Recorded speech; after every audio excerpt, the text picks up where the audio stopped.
Hello കൂട്ടുകാരെ, ഇന്നൊരു comfort ഫുഡാണ്. രാത്രിയിലൊക്കെ നല്ല ചൂടോടെ മഴയൊക്കെ ഉള്ളപ്പം നല്ല ചൂടോടെ കഴിക്കാനോ പിള്ളേരൊക്കെ ആണെങ്കിലും ഇഷ്ടത്തോടെ കഴിച്ചോളും. ഇഷ്ടമില്ലാത്തവരാണെങ്കിൽ പോലും ഇതൊന്ന് ട്രൈ ചെയ്ത് നോക്കണം. നല്ലപോലെ ആലു ചെറുതായിട്ട് കഴുകി മുറിച്ചെടുക്കുക. ചെറുതായിട്ട് മുറിച്ചിട്ട് വെള്ളത്തിലിടുമ്പോൾ അതിൻ്റെ പശ പോയി കഴിയുമ്പം ചട്ടിയിലൊന്നും ഒട്ടിപ്പിടിക്കാതെ നല്ല ക്രിസ്പി ആയിട്ട് നമുക്ക് വറുത്തെടുക്കാൻ പറ്റും. എണ്ണ നല്ലപോലെ ചൂടായി ഒന്ന് നോക്കുക. എന്നിട്ട് അതിനകത്തോട്ടിട്ട് ഇടയ്ക്കൊന്ന് ഇളക്കി കൊടുത്ത് നല്ലപോലെ വറുത്ത് കോരിയെടുക്കുക. നല്ല പനിയൊക്കെ ഉള്ളപ്പോഴും അല്ലെങ്കിൽ ത്രോട്ട് പെയിനൊക്കെ ഉള്ളപ്പോഴും ഇച്ചിരി സിക്കായിട്ടിരിക്കുമ്പോഴും ഒരുപാട് മസാലയൊന്നും കഴിക്കാൻ തോന്നാത്തപ്പോഴും ഒക്കെ ഒരു കംഫർട്ട് ഫുഡാണ് കേട്ടോ ഇത്. നല്ലൊരു ഗോൾഡൻ ബ്രൗൺ ആയി കഴിയുമ്പോൾ വറുത്ത് കോരി എടുത്തോളുക.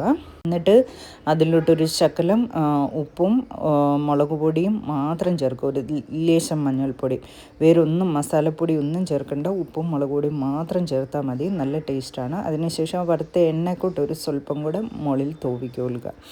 അപ്പം നല്ല ക്രിസ്പി ആയിട്ട് വരും. നമ്മുടെ ഫ്രഞ്ച് ഫ്രൈസിനെക്കാളും ഒക്കെ ടേസ്റ്റാണ്. പിള്ളേർ ഇഷ്ടത്തോടെ കഴിച്ചോളും. വെറും ചോറിനകത്താണേലും ഇത് കൊടുത്താൽ കഴിച്ചോളും. അതിൻ്റെ കൂടെ രസത്തിൻ്റെ കൂടെയാണേലും നല്ല വെറും സിമ്പിൾ രസമാണിത്. നല്ല ഈസി ആയിട്ട് ഉണ്ടാക്കാൻ പറ്റുന്നതാണ്.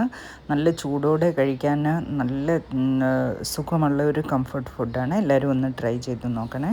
പിന്നെ എല്ലാവരും ശ്രദ്ധിക്കേണ്ട ഒരു കാര്യം, നമ്മുടെ വീട്ടിലുള്ള അലുമിനിയം പാത്രങ്ങളൊക്കെ എത്രയും പെട്ടെന്ന് എടുത്ത് കളഞ്ഞിട്ട് നല്ല ഇരുമ്പിൻ്റെ പാത്രങ്ങൾ ഉപയോഗിക്കാൻ ശ്രമിക്കുക. പ്രത്യേകിച്ച് കുക്ക് ചെയ്യുമ്പോൾ. കഴുകാനൊക്കെ അലുമിനിയം ഉപയോഗിക്കുന്നതിന് കുഴപ്പമില്ല. പക്ഷേ ചൂടാകുമ്പോഴും അതുപോലെ പുളിയുള്ള സാധനങ്ങൾ, നമ്മൾ മോര് കറിയോ അല്ലെങ്കിൽ ടൊമാറ്റോയോ നാരങ്ങയോ ഒക്കെ ചേർത്ത് കഴിയുമ്പോഴത്തേക്കും അതിനകത്തുനിന്ന് ലെഡ് റിലീസാകും. അത് ഫുഡിൽ ചെന്നിട്ട് ലെഡ് എത്രമാത്രം വിഷമാണെന്നുള്ള കാര്യം എല്ലാവർക്കും അറിയാവുന്നതായതുകൊണ്ട് എത്രയും പെട്ടെന്ന് മാറ്റി ഹെൽത്തി ആയിട്ടുള്ള, പ്രത്യേകിച്ച് കുട്ടികൾക്കൊക്കെ അലുമിനിയം പാത്രത്തിൽ ഉണ്ടാക്കിയ ഭക്ഷണം കൊടുക്കാതിരിക്കുക. താങ്ക്